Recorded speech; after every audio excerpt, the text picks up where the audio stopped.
Hi everyone, happy Independence Day to all of you. Welcome to all of you to mobile पाठशाला। आप सारे बच्चों का एक बार बहुत बहुत स्वागत है मोबाइल पाठशाला पर। स्टार्ट करेंगे सेशन को और आज के सेशन में गाइस हम डिस्कस कर रहे हैं CHSL टीयर 1 2023 के लिए मोस्ट एक्सपेक्टेड क्वेश्चंस। सो फटाफट से स्टार्ट करते हैं। एक बार सारे बच्चे वीडियो को शेयर करेंगे अपने ग्रुप्स में और लाइक कर देंगे। फटाफट से लाइक एंड शेयर कर देंगे। लास्ट में अगर आपको सेशन अच्छा लग रहा है तो आप सब्सक्राइब जरूर करेंगे, ठीक है। तो स्टार्ट करते हैं सेशन को। Little knowledge of playing volleyball that she possessed proved to be helpful at the time of inaugural match। इसमें क्या आंसर होगा बताइए आप सभी कमेंट करके फटाफट से।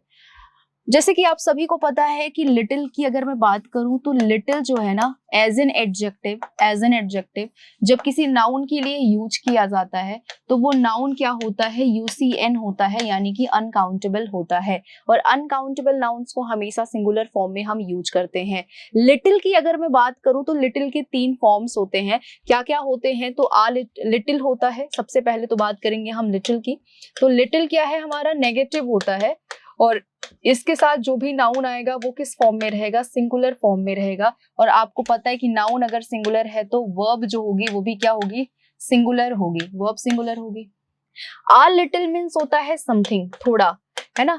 इसके साथ भी नाउन क्या होगा, सिंगुलर होगा और जाहिर सी बात है जो वर्ब होगी वो भी सिंगुलर होगी। अगर मैं बात करूं यहाँ पर लिटिल की तो लिटिल क्या है, नेगेटिव है। लिटिल नेगेटिव होता है, आ लिटिल होता है पॉजिटिव। एंड फिर हम बात करेंगे अगर दा लिटिल की तो दा लिटिल भी हमारा पॉजिटिव होता है, ठीक है। दा लिटिल भी हमारा क्या होता है, पॉजिटिव होता है। इसके साथ भी जो नाउन आएगा वो आपका सिंगुलर होगा, यानी कि अनकाउंटेबल नाउन्स का यूज हम करते हैं लिटिल, आ लिटिल और दा लिटिल के साथ। इस सेंटेंस में guys little knowledge of playing volleyball that she possessed proved to be helpful at the time of inaugural match। Helpful मतलब वो जो उसके पास में नॉलेज था वॉलीबॉल का वो उसके लिए हेल्पफुल साबित हुआ। गाइस अगर मैं बात करूं लिटिल की तो लिटिल है नेगेटिव। लिटिल क्या है, नेगेटिव है। ये नेगेटिव है मतलब उसके पास कोई नॉलेज नहीं। आ लिटिल मतलब थोड़ा नॉलेज और दा लिटिल मतलब होता है अच्छा खासा नॉलेज। तो गाइज यहाँ पर आपको दा लिटिल यूज करना है, थोड़ा नॉलेज नहीं, उसके पास ठीक ठाक नॉलेज था, है ना। तो आंसर हो जाएगा दा लिटिल। नेक्स्ट आ जाइए। ओके, सेकेंड क्वेश्चन है I had not completed my English homework, so I thought I was done with when the teacher asked me to hand it। क्या होगा इसका आंसर बताइए। चलिए एक बार सारे बच्चे वीडियो को मैक्सिमम शेयर करेंगे अपने ग्रुप्स में, ठीक है। जहां कहीं भी आप लोग एक्टिव हैं फटाफट से शेयर कर दीजिए, ठीक है। चलिए एंड सारे बच्चे सब्सक्राइब कर देंगे अगर आपको सेशन अच्छा लग रहा है तो, ठीक है। Okay, I had not completed my English homework so I thought. यहाँ देखेंगे स्टार्ट हमने पास्ट में किया है तो सारी चीजें जो हम सेंटेंस इससे कनेक्ट करेंगे वो सब भी पास्ट में होगा। I had not completed my English homework so I thought, फिर हमने सोचा आई वॉज डन फॉर होगा। डन फॉर की मीनिंग क्या होती है, डन फॉर एक फ्रेजल वर्ब है और इसकी मीनिंग होती है to be unsuccessful, to be unsuccessful. तो डन फॉर हो जाएगा यहाँ पर, डन विद नहीं होगा। डन विद का मतलब होता है बिल्कुल परेशान हो जाना किसी से एंड डन फॉर मीन्स होता है टू बी अनसक्सेसफुल, अनसक्सेसफुल, ठीक है। तो आंसर यहाँ डन फॉर होगा, डन विद नहीं होगा। Keith has dash with a failure in English examination thrice. चलिए तो गाइस थर्ड में क्या फिल करेंगे आप, कॉट, गॉट, गॉन या फिर मेट। चलिए थर्ड का आंसर क्या होगा। ओके, कॉट मीन्स होता है, कॉट जो है ना ये कैच का जो है फर्स्ट फॉर्म, कैच का सेकेंड एंड थर्ड फॉर्म है। कैच फर्स्ट फॉर्म होता है एंड इसका जो सेकेंड एंड थर्ड फॉर्म होगा वो होगा कॉट। तो ये दोनों, ये आंसर नहीं होगा, ठीक है। कॉट विद अ फेलियर नहीं होगा, गॉट विद अ फेलियर भी नहीं होगा एंड गॉन भी नहीं होगा। गॉन क्यों यूज करोगे यहाँ पर, आंसर मेट हो जाएगा। मेट आपका सेकेंड एंड थर्ड फॉर्म होता है मीट का, और जब मिलने का केस होता है हम मीट के साथ कोई भी प्रेपोजिशन यूज नहीं करते हैं। I met your brother yesterday, मैं तुम्हारे भाई से कल मिली। I met your brother yesterday. मिलने के केस में मीट के साथ कोई प्रेपोजिशन नहीं आएगा, बट जब केस वहां फेलियर है, एक्सीडेंट का होगा, फिर आप मीट के साथ विद का यूज करेंगे। She met with an accident, तो मेट विद हम यूज करेंगे एक्सीडेंट के लिए, तो यहाँ फेलियर के सेंस में भी वही सेम चीज मेट विद हो जाएगा। तो आंसर गाइज यहाँ डी ऑप्शन है, ठीक है, डी ऑप्शन होगा, met with a failure in English examination. The manager was dash an explanation of his conduct, called for, called to, called off या कॉल्ड अप। फोर्थ का answer क्या होगा?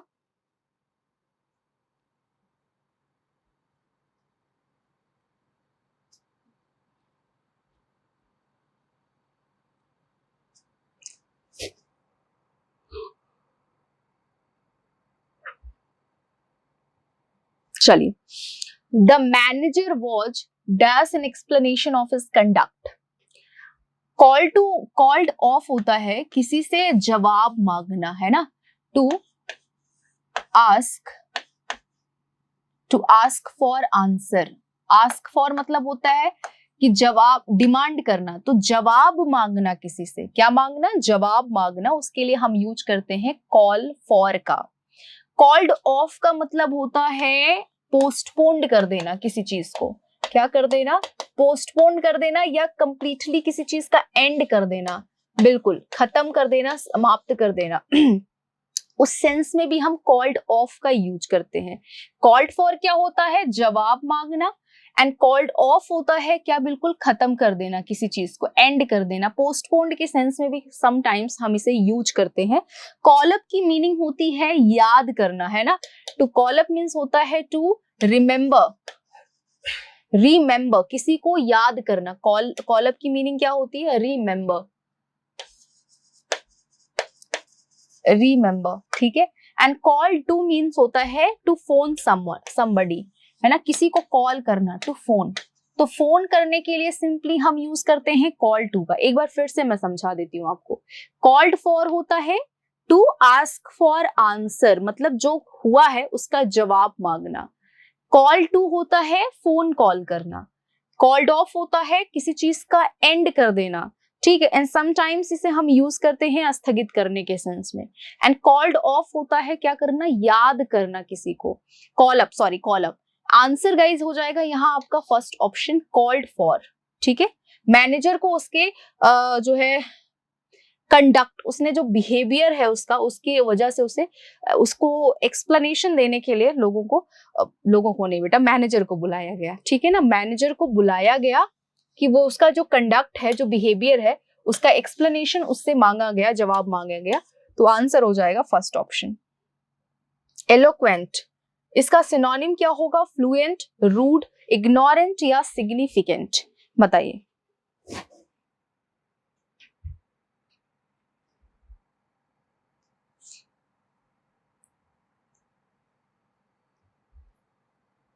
चलिए, सो एलोक्वेंट का आपको सिनोनिम बताना है। एलोक्वेंट हम किसको बोलते हैं? जो बोलने में कुशल हो, मतलब जो अच्छे से बात कर लेता हो, है ना, तो इसे हम क्या कहेंगे? फ्लुएंट कहेंगे। आंसर आपका फर्स्ट ऑप्शन हो जाएगा।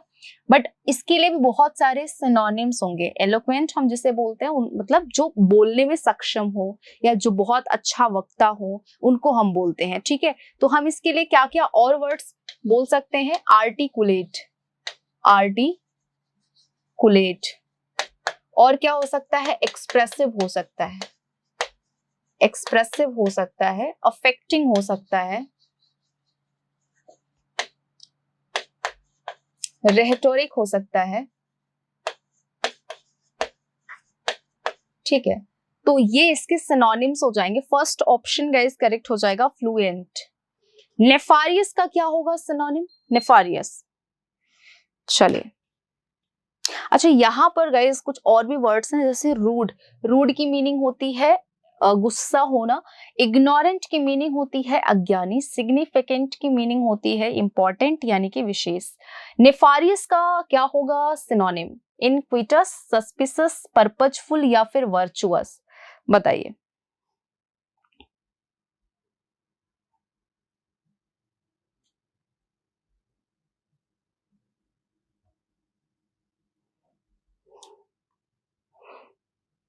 चलिए, सो नेफारियस की मीनिंग होती है बिल्कुल क्या होना, गलत होना, है ना, मेलिसस होना, मेलिसस होना, गलत होना, दुष्टता से भरा हुआ होना, मेलिसस होना, हॉरिबल होना, हॉरिबल होना, ठीक है। इसे आप बोल सकते हैं इनक्विटस भी बोलते हैं, इनक्विटस, इनक्विटस, ठीक है। एबोमिनेबल, एबोमिनेबल, और क्या हो सकता है बताइए, और क्या वर्ड्स हो सकते हैं? आउटरेजस भी हो सकता है, आउटरेजस, और क्या हो सकता है? हीनस भी हो सकता है, इसका सिनोनिम हीनस मतलब घोर पाप, ठीक है, हीनस। और क्या हो सकता है? ओडियस भी हो सकता है, ओडियस, ODIOUS, ये इसके सिनोनिम्स हैं। नेफारियस का मतलब होता है बहुत बुरा, है ना, ये एडजेक्टिव है, ये क्या है, ये एडजेक्टिव है। ओके, इनविक्विटस, सॉरी इनक्विटस, इनिक्विटस, ये इसका सिनोनिम हो जाएगा, इनक्विटस, ठीक है। सस्पिसस की मीनिंग क्या होती है गाइस? सस्पिसस जो बहुत ज्यादा क्या हो, कॉशस हो, अलर्ट हो, विजिलेंट हो, पर्पजफुल एंड वर्चुअस नहीं होगा, ठीक है। नेक्स्ट आ जाओ। एंस्कॉन्स का ऑपोजिट क्या होगा? एस्टेब्लिश, रिक्वेस्ट, इम्प्यूडेंस या फिर अनवील? ऑपोजिट इस बार आपको बताना है, एंस्कॉन्स का क्या हो जाएगा?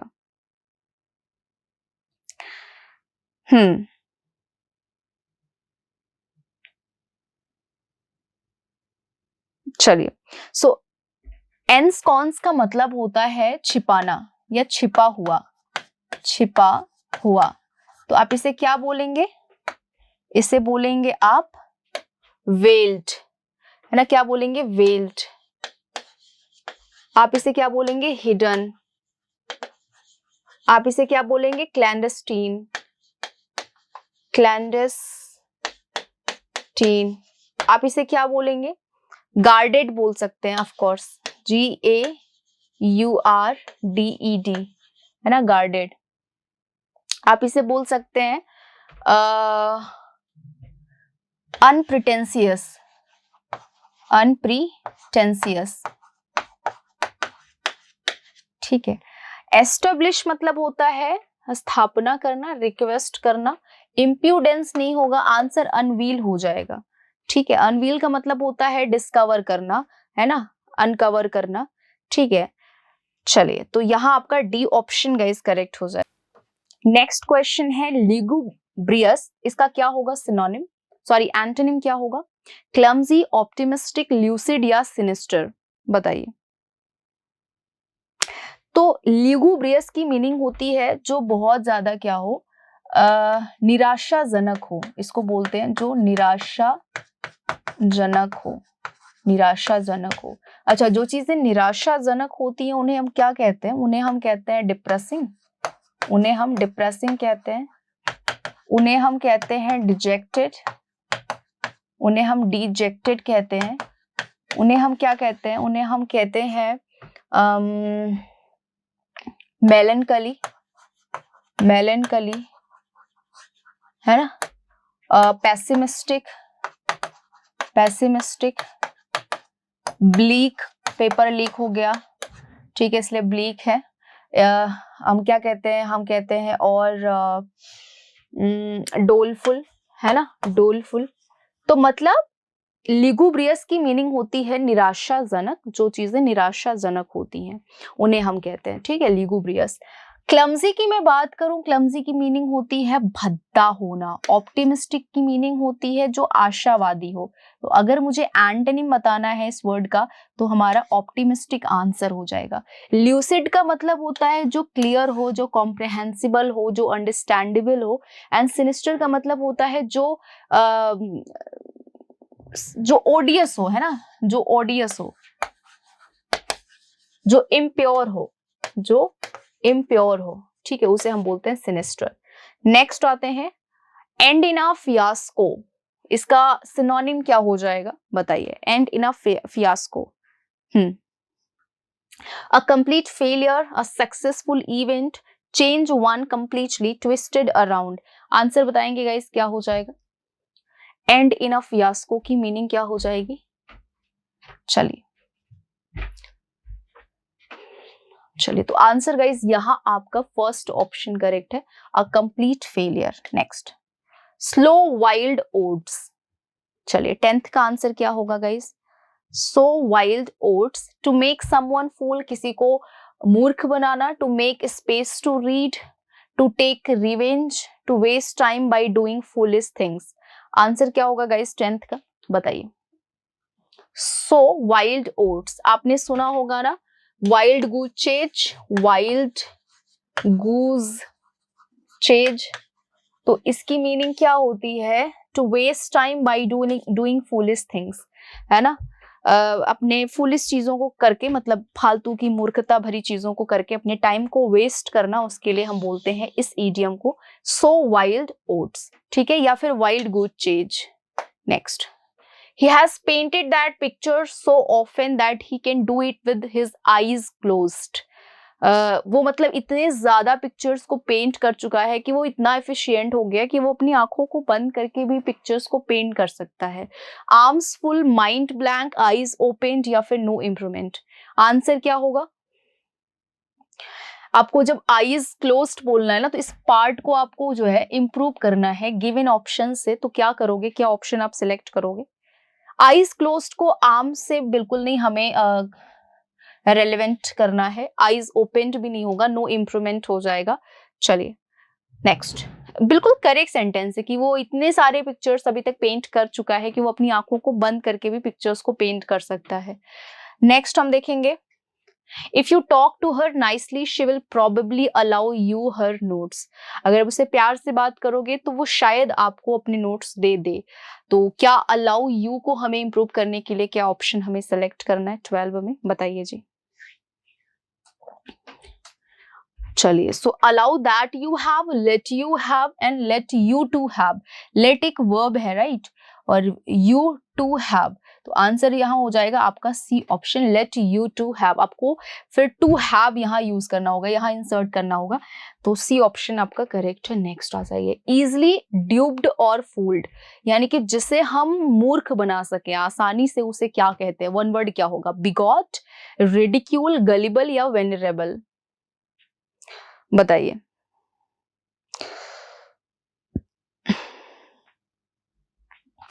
चलिए, तो इजिली ड्यूब्ड और फूल, जिसे हम आसानी से मूर्ख बना सके, उसे बिगॉट नहीं कहते। बिगॉट मीन्स होता है कट्टर होना, जो धर्म को लेकर के बहुत ज्यादा कट्टर होता है, बहुत टफ होता है, बहुत स्ट्रिक्ट होता है, उसे हम बिगॉट कहते हैं।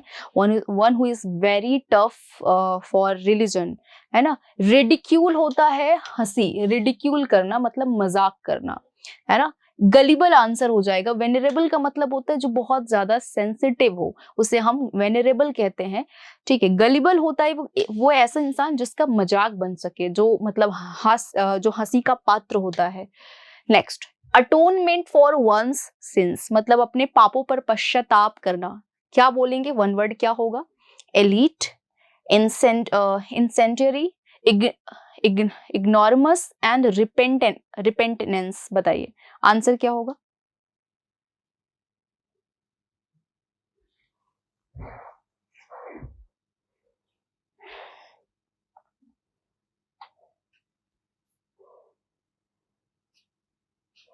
चलिए जी, सो अटोनमेंट फॉर वंस सिंस मतलब अपने पापों पर पश्चाताप करना, उसे रिपेंट करना ही हम बोलते हैं। तो आंसर डी ऑप्शन हो जाएगा।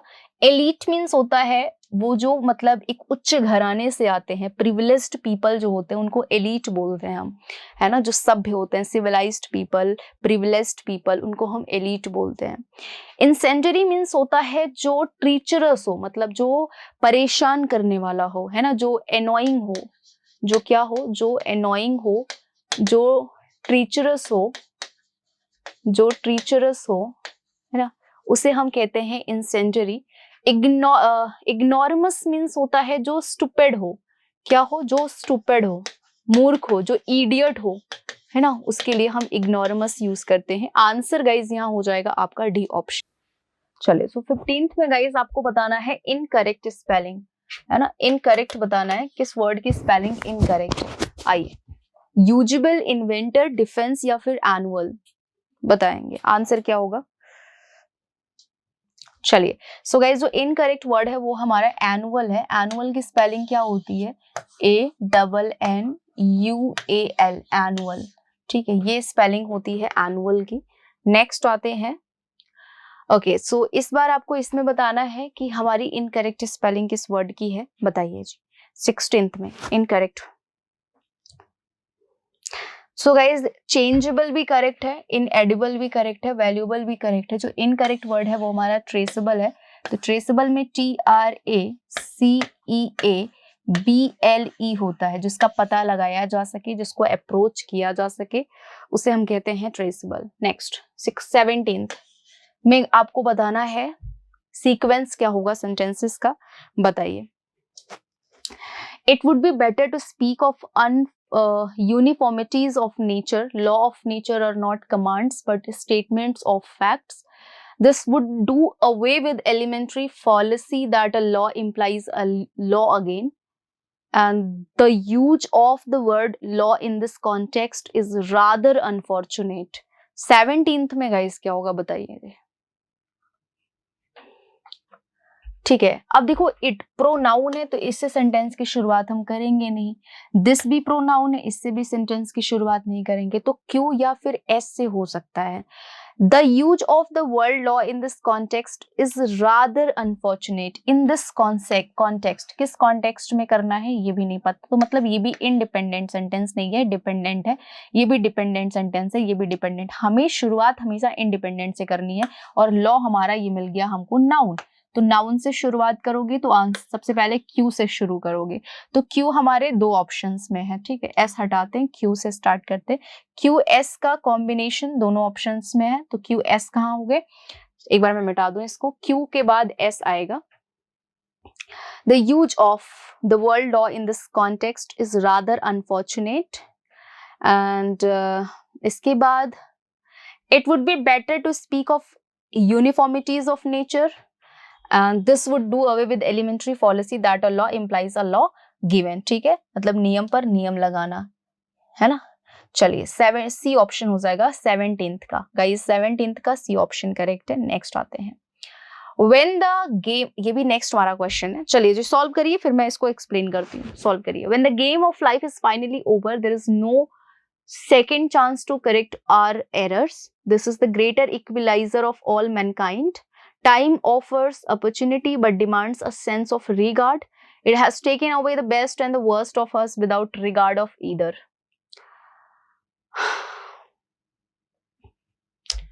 It से तो स्टार्ट नहीं करोगे क्योंकि प्रोनाउन है। एंड ओके, अब आपके पास में दो ऑप्शंस में एस है, एक ही ऑप्शन में, अच्छा दो ऑप्शन में है, तो एस से नहीं करोगे तो एस को निकल गया, एस निकल गया। और हम देख रहे हैं कि हमने क्यू एस को साथ में लिया दोनों ऑप्शंस में, तो क्यू से स्टार्ट करेंगे। Time is the greater equaliser of all Mankind.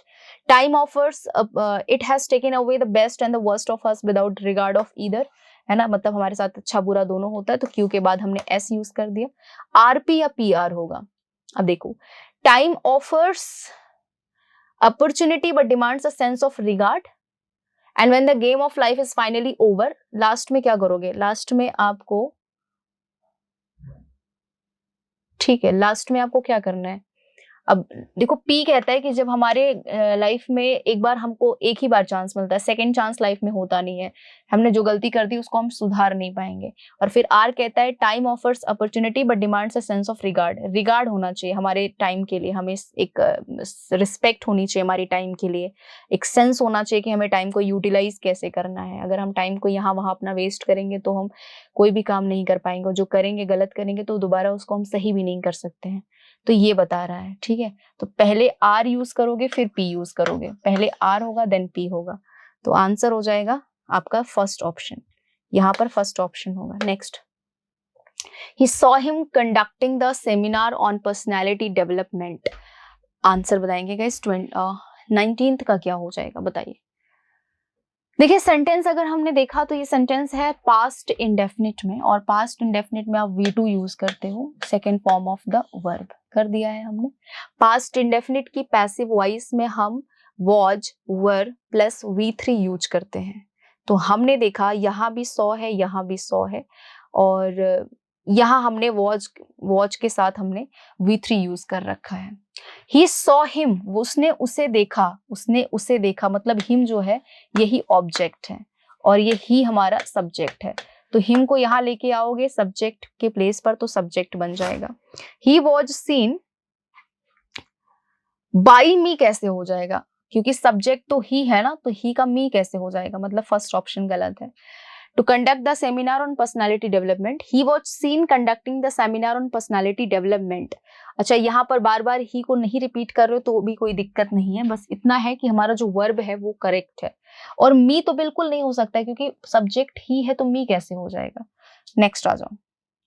Rashmi said to me where is the telephone exchange, इसका इनडायरेक्ट स्पीच क्या होगा। चलिए, तो देखिए आप इंटेरोगेटिव सेंटेंस आपने यूज किया है रिपोर्टेड स्पीच में और रिपोर्टिंग वर्ब है पास्ट में। तो रिपोर्टिंग वर्ब अगर पास्ट में होता है तो रिपोर्टिंग स्पीच भी हमारी पास्ट में चेंज हो जाती है। अब क्योंकि इंटेरोगेटिव सेंटेंस से सवाल एक पूछा जा रहा है तो सैड टू का आस्क्ड हो जाएगा, तो हमने वांटेड हटा दिया, आस्क्ड कर दिया। इसके बाद जब इंटेरोगेटिव सेंटेंस में WH फॉर्म के वर्ड्स होते हैं तो हम वहां पर दैट का यूज नहीं करते हैं, उन्हीं WH फॉर्म के वर्ड्स को एज अ कंजंक्शन यूज कर लेते हैं। तो ये दैट जो आपका फर्स्ट ऑप्शन में है ये भी नहीं होगा। फिर उसके बाद हमने देखा where was the telephone exchange. Guys, जब आप किसी इंटेरोगेटिव सेंटेंस का इनडायरेक्ट बनाते हो तो वो असर्टिव हो जाता है, वो फिर इंटेरोगेटिव नहीं रह जाता है। तो मतलब यहाँ पर केवल सेकेंड ऑप्शन है, सी ऑप्शन भी नहीं है, क्योंकि सी ऑप्शन में हमने अभी भी इंटेरोगेटिव सेंस ही फॉलो किया है। नेक्स्ट, इसके बाद एक छोटा सा क्लोज टेस्ट है गाइस, इसको फटाफट से हम करेंगे। चलिए स्टार्ट करते हैं। Corruption is a dash which has been spread in the mind of wrong people of the society, community and dash. It is the mistreat of public resources just for getting some dash advantage to fulfill little wish. And it is concerned with the unnecessary and wrong use of both power and dash by anyone, whether the government or non-government organization. It affects the growth and development of the nation in all aspects like socially, dash and politically. तो अब देखेंगे guys यहाँ पर हमें words क्या fill करना है। हम यहाँ पर लोगों के मतलब प्राइवेट सेक्टर और गवर्नमेंट सेक्टर के एडवांटेज के बारे में बात कर रहे हैं कि लोग कैसे एक दूसरे को जो है एक दूसरे को हार्म करके किस तरह से जो है वो एडवांटेज लेना चाह रहे हैं। Corruption is dash which has been spread in the mind of wrong people of the society. क्या करेंगे, हैवॉक, पोल्यूटेंट, पॉइजन या ग्रास रूट। 21 में गाइस क्या होगा बताइए।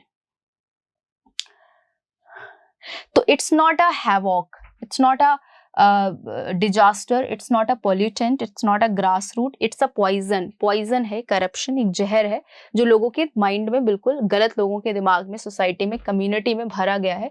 And dash it is the mistreat of public resources, country, universe, world and company. बताएंगे क्या होगा। चलिए 22 में गाइस क्या होगा।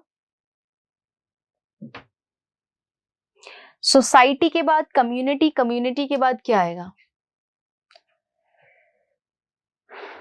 यूनिवर्स, कंपनी एंड कंट्री नहीं होगा, वर्ल्ड हो जाएगा। लोगों के दिमाग में, दुनिया भर के दिमाग में ये बातें हैं, ये पॉइजन है लोगों के दिमाग में। It is the mistreat of public resources just for getting some dash advantage. Fruitful, favourite, wishful या अनफेयर। 23 में गाइस क्या होगा बताइए।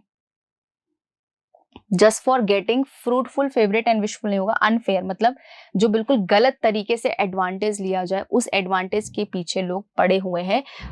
मिसट्रीट करके, किसको, पब्लिक रिसोर्सेज को मिसट्रीट करके वो उस एडवांटेज के लिए पड़े हुए हैं पीछे, तो उसे अनफेयर एडवांटेज ही बोलेंगे हम, ठीक है। And little wish, it is concerned with the unnecessary and wrong use of both power and dash by anyone whether the government और नॉन गवर्नमेंट ऑर्गेनाइजेशन। क्या होगा 24 में, power and position, power and position हो जाएगा by anyone whether the government and non-government organization. It affects the growth and development of nations in all aspects like socially, dash and politically। बताएंगे। Socially मतलब सामाजिक रूप से ये affect करता है, पॉलिटिकली यानी राजनीतिक रूप से अफेक्ट करता है, और इकोनॉमिकली यानी कि ये उनको आर्थिक रूप से भी ये जो जहर है, ये जो पॉइजन है, ये अफेक्ट करता है। तो डी ऑप्शन हो जाएगा, साइंटिफिकली, इमोशनली एंड मैन्युअली नहीं होगा। ठीक है, सो गाइस 25 क्वेश्चंस आज के सेशन में हो चुके हैं। आई होप आपको ये सेशन पसंद आया होगा। ये रिकॉर्डेड वीडियो है, बट आप इसे बहुत ध्यान से अगर देखेंगे, समझेंगे, तो मैंने किसी भी ऐसी चीज को नहीं छोड़ा है जो आप लाइव सेशन में पूछ सकते थे और आप रिकॉर्डेड सेशन में वो उसका आंसर आपको नहीं मिल रहा है। तो इस वीडियो को बहुत सारा शेयर करिए अपने दोस्तों में, लाइक कर दीजिए, शेयर कर दीजिए, और अगर ये सेशन आपको अच्छा लगा तो सब्सक्राइब करना जरूर भूलना नहीं। आज के सेशन में इतना ही। Thank you so much. Bye bye, take care guys.